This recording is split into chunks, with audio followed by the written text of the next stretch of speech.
اور پھر رسول کریم صلی اللہ علیہ وسلم جب نکاح پڑھاتے تو نکاح کے موقع پہ خاص طور پہ چند آیات کی تلاوت فرماتے ہیں، اور ان آیات کے اندر ایک بات کا تکرار بار بار ہوتا، اتقوا اللہ اتقوا اللہ اتقوا اللہ اتقوا اللہ، لوگوں اللہ سے ڈرنا، اللہ سے ڈرنا، اللہ سے ڈرنا۔ یہ تعلیم ہوتی کہ اس موقع پر بھی ازواجی زندگی کے بندھن جب باندھے جا رہے ہیں، جو تقریبات ہو رہی ہیں، جو لین دین ہو رہا ہے، اس میں بھی اللہ سے ڈرنا۔ اس لیے کہ اللہ سے ڈرو گے نہیں تو اس کی نحوست کا اثر زندگی میں پڑے گا۔ ہمارے ہاں جو دیندار طبقہ ہے وہ ماشاءاللہ مردوں کو الگ بٹھاتا ہے، عورتوں کو الگ بٹھاتا ہے، لیکن جب کھلانے کی بات آتی ہے تو مرد ہی عورتوں کو کھلاتے ہیں۔ پتہ نہیں وہ مرد نہیں ہوتے یا پردہ پروف ہوتے ہیں، ویسے بڑا پردے کا اہتمام، لیکن کھلانے کے وقت وہی مرد کھلا رہے ہیں۔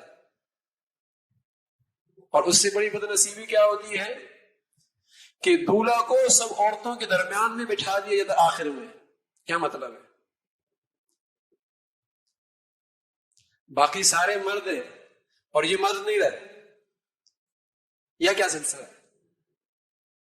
ارے اللہ کا حکم پورا کر رہے ہو تبھی تم نے پردہ کیا ہے، یہ خرافات کیوں، یہ گناہ کیوں کر رہے ہو؟ اور پھر وہاں جو تماشا ہوتا ہے، وہ اس سے بڑا عذاب ہوتا ہے۔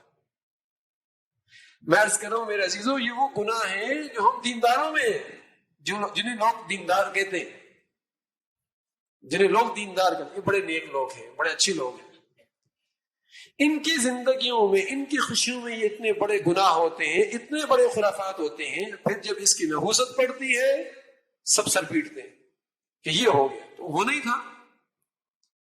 کبھی ساس درد سر بنتی ہے، کبھی شوہر درد سر بنتا ہے، کبھی بیوی سر درد بنتی ہے، کبھی خاندان سر درد بنتا ہے، بنے گا نا؟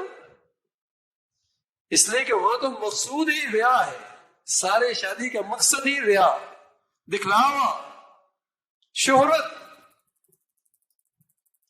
لوگوں کے یہاں واہ واہ، اس کے نتائج تو بد نکلیں گے۔ کا سب کا اس موقع پہ خیال رکھا گیا اور اللہ کے رسول کی کوئی رعایت نہیں رکھی۔ تو ایسے موقع پہ رسول اللہ صلی اللہ علیہ وسلم نے بطور خاص کا اتقوا اللہ، اللہ سے ڈرنا، اللہ سے ڈرنا۔ آنے والے مجمع کو تعلیم ہوتی کہ ان بندھن سے پہلے بھی اللہ سے ڈرنا، بندھن جب باندھ رہے ہو، تقریبات ہو رہی ہو، تب بھی اللہ سے ڈرنا، اور اگلی زندگی اگر کامیاب چاہتے ہو تو اس کے اندر بھی اللہ سے ڈرنا۔ اسی کی برکت سے زندگی بنے گی۔ اگر اللہ کا ڈرنا نہیں ہوا، خاندان کے دونوں لوگ موجود ہوتے نا اس موقع پہ، دونوں خاندانوں کو بھی سمجھایا جا رہا ہے کہ اللہ سے ڈرنا، زبان کنٹرول رکھنا، اللہ سے ڈرنا،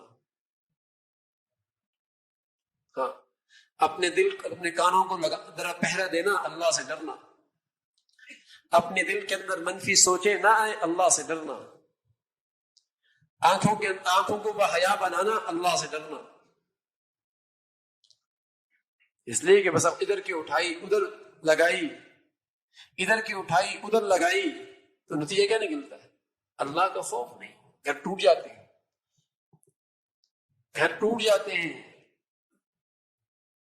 تو حضور علیہ الصلوۃ والسلام بطور خاص فرماتے اللہ سے ڈرنا، اس کا خوف رکھنا دل کے اندر۔ تو پوری ازواجی زندگی کی بنیاد یہی ہے کہ ہر قدم اللہ کے خوف کے ساتھ ہو، تقوی کے ساتھ ہو، تب زندگی بنے گی۔